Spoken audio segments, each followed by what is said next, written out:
This short teaching demo is by Amira Sims, and the topic is going to be classical conditioning. All right, I know you came to office hours because you had some confusion about classical conditioning and separating the difference between classical and operant conditioning. So we're going to review this very briefly in just about 5 minutes, and then if you have additional questions, I'm going to give you some videos that you can watch, some of them which are very hilarious and others that are very informative. But anyway, between the videos and examples, I'm sure that we can get this resolved. So to start off, when we're talking about both classical and operant conditioning, we're talking about associative learning. So in the case of operant conditioning, you're associating a response with the consequences of your response. So something that the organism does, and then the consequences of that response, that behavior. Okay, so and for the example that we have here on this slide, you can see that we have a rat that we're going to assume is in a Skinner box, and when the rat presses the lever, the food pellets are released.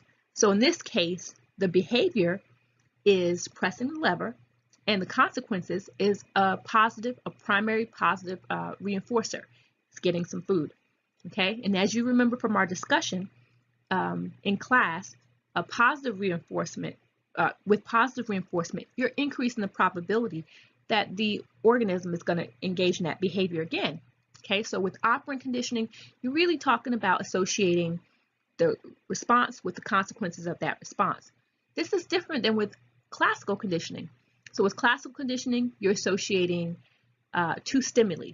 So two things are placed together, and you're linking them together in your head, and then as a result, the behavior changes. So let's look at the classic example of Pavlov and his famous experiment with the dog. As you recall, Pavlov was really, he was a scientist, and he was very well respected, and he already had a wonderful career prior to stumbling across classical conditioning. What happened was he was studying digestion, and when he would put the food, the dog wasn't supposed to drool until the food was put in his mouth. But the dogs were drooling at inappropriate times. So they were drooling when they could hear the footsteps of Pavlov's assistants, right? The dog was basically anticipating that they were going to get the food. So instead of becoming frustrated, Pavlov took a detour and started studying this process of pairing two things together. And he found out that you can actually get people, animals, to behave in a pattern just based on associating two stimuli together.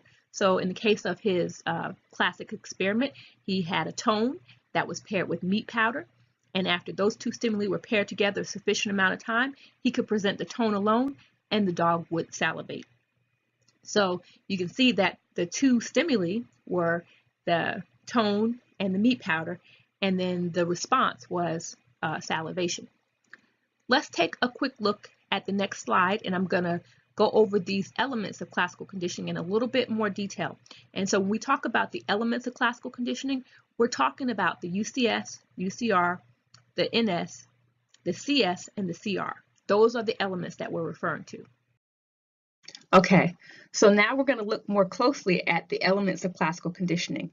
And I'm going to give you some pointers, and then I'm going to tell you a story.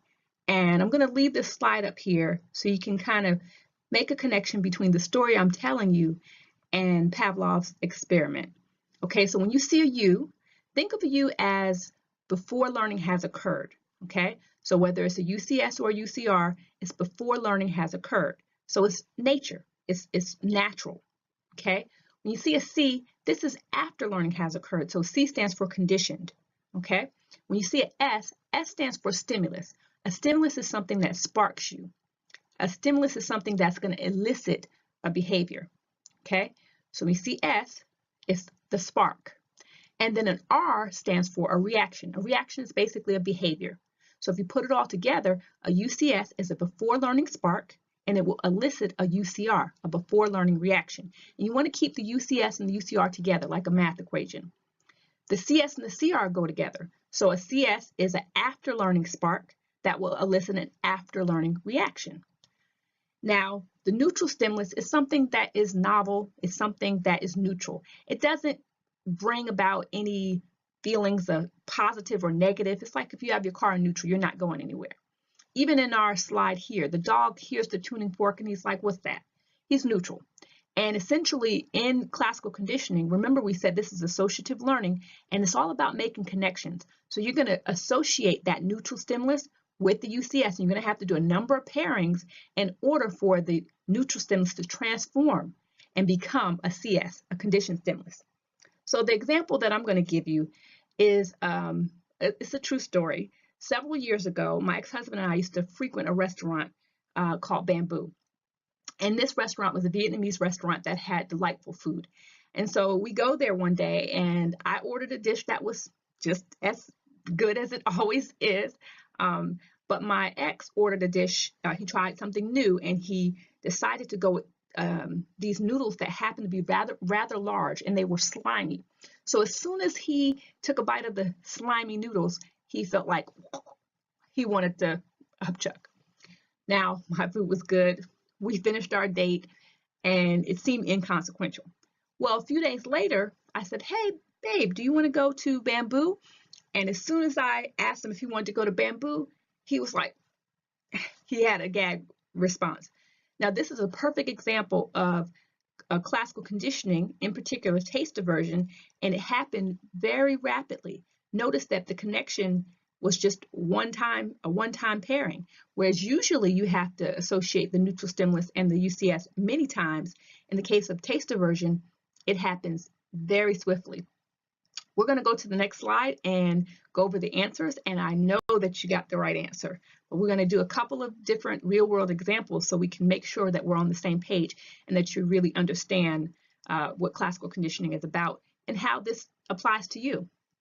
Okay, so I know you got the right answer. The UCS was the slimy noodles. The UCR was the gag reflex.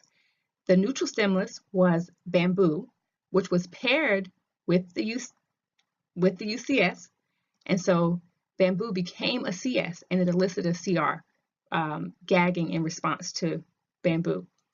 Now, the reason why I wanted to bring up taste aversion is because taste aversion is a really good example of showing the nature side of classical conditioning. When we talk about classical conditioning, we're mainly focusing on the behavioral change, right? But we do know that everything psychological is simultaneously physiological.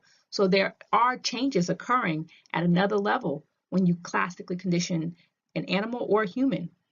And in the case of taste aversion, it really shows how evolution works. It shows how making that association could be the difference between life or death for a person, right? So now that we've talked about the basics of classical conditioning, if you have additional questions, I'm more than happy to help you. What I found is that overlearning is a great way to really get this down.